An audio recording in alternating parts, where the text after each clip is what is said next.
Haryana at 9 PM news channel में आपका स्वागत है। आइए आपको कराते हैं खबरों से अपडेट।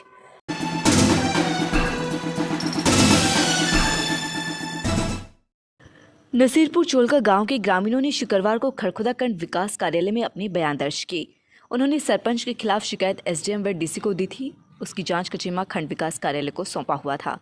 खंड विकास कार्यालय में ग्रामीणों व सरपंचों को बुलाया गया, लेकिन केवल ग्रामीण ही उपस्थित रहे, जहां पर ACPO की मदद से सभी ग्रामीणों ने अपने बयान दर्ज कराए। सरपंच शुक्रवार को उपस्थित नहीं हुआ। ग्रामीणों ने लगाए हुए हैं ये आरोप। नसीरपुर गांव निवासी संदीप व अजय का कहना है कि उनके गांव में करीब 4 एकड़ जमीन में खेल स्टेडियम को प्रस्ताव पहले से पास था, जिसकी जमीन पर खाद गड्ढे काट दिए गए हैं। 60-60 वर्ग गज के खाद गड्ढे अपने परिचितों को दिए हैं। बहुत से ग्रामीण ऐसे हैं जिन्होंने इन खाद गड्ढों को लेने के लिए अपनी राशन कार्ड अलग अलग बनवा लिए और उन्हें अनुचित ढंग से खाद गड्ढे दिए गए। गांव में प्रस्ताव के मुताबिक खेल स्टेडियम के लिए जमीन नहीं छोड़ी गई। सरपंच पर यह भी आरोप है कि अपनी परिचित ग्रामीणों की पंचायती जमीन पर कब्जे कराए गए। जो उनके विरोधी थी, उनकी जमीन पर खाद गड्ढों के नाम पर प्लॉट काट दी गई। वीरेंद्र सरपंच चोलका का कहना है कि वे किसी भी कार्य से बाहर गए हुए थे, इसलिए जांच के समय खंड विकास कार्यालय में पेश नहीं हो सके।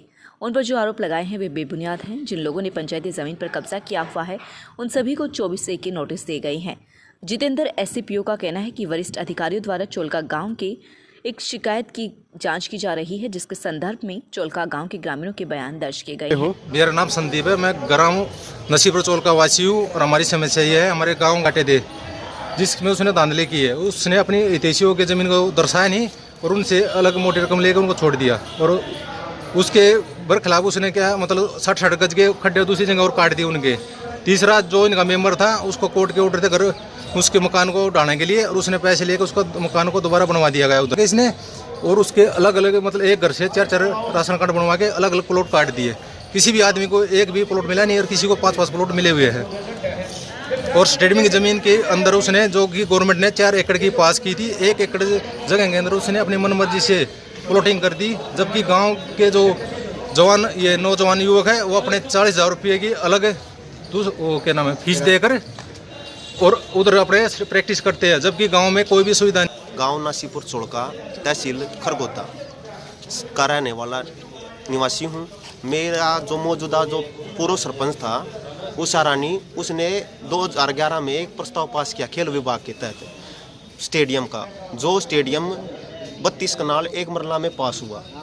उसमें से जो वर्तमान में जो सरपंच वीरेंद्र सिंह है उसने स्टेडियम न बनाकर उसकी जगह पर 60-60 गज के कुर्डी के खड्डे लौट कर दिए अपनी मौजूदा जो व्यक्ति उनके चाहते व्यक्ति उनको। हम जो बच्चे यहाँ पर तैयारी करते हैं खेलने कूदने के लिए, उसके लिए हमने किराए पर 4 एकड़ जमीन ली हुई है 40,000 रुपये सालाना की। कितने प्लॉट काटे हुए हैं वहाँ पर? सरपंच द्वारा 60-60 वर्ग गज के खादे गड्ढे काटे गए हैं। उससे संबंधित इन्होंने शिकायत की हुई है, जो DC साहब से हमारे पास आई हुई है शिकायत। तो उस पर हम इनके बयान लेने के लिए हम इनको बुलाया है। इनके हमने बयान ले लिए हैं और जैसी भी जो कार्रवाई होगी सबूतों के आधार पर इनके खिलाफ कार्रवाई कर दी जाएगी। आज जो व्यक्ति मेरे गांव से शिकायत करने आए हुए हैं, ये शिकायतें सभी झूठी और बेबुनियाद हैं। इन सभी व्यक्तियों का पंचायती ज़मीन पर अवैध कब्जा है। हरियाणा पंचायती राज एक्ट 1994 के तहत हमने 24(1) और 24(2) का नोटिस दे दिया गया है इनसे। क्या उन मस्तिल के 3 नंबर किले पर रविंद्र, इन सभी व्यक्तियों को हमने नोटिस दे दिए गए हैं। खाली होने के डर से ये झूठी शिकायतें और बेबुनियाद शिकायतें लाते फिर रहे हैं। लगातार खबरों से अपडेट रहने के लिए देखते रहिए Haryana at 9 PM news channel. नमस्कार।